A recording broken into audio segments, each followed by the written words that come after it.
তারপরে হচ্ছে এই গাছগুলো হয়েছে। এটা কিন্তু উনি যে খাদেম, এখানে খাদেম যে কথাটা বললো এটা কিন্তু খুব যুক্তিসঙ্গত কথা, কারণ আগে ওয়াল ছিল, তার উপরে বট গাছ হয়েছে এবং বট গাছগুলো তখন এই ওয়ালের ভিতর দিয়ে ঢুকে এই যে এভাবে বড় হয়েছে। তাহলে গাছগুলো যদি এত বয়সের হয় তাহলে এই প্রাসাদটা কত বছর আগের, অনেক আগের। তাহলে দর্শক চেষ্টা করবেন এখানে এসে হচ্ছে ওনার ওলির হ্যাঁ আসবেন, জিয়ারত করতে পারেন। মিলাদ মাহফিলও হবে, কিন্তু আসলে প্রতি শুক্রবার রাত্রেবেলা হয়, কিন্তু আসলে পরিবেশটা ওরকম নাই, এই জন্য এরকমটা।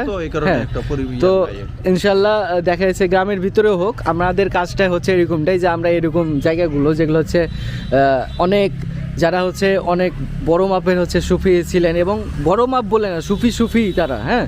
তো যারা ইসলাম প্রচার করতে যারা এই যে এরকম জীবন ত্যাগ করে কোথা থেকে কোথায় এসে যে রওজা শরীফ করছে, তো কিন্তু মানুষ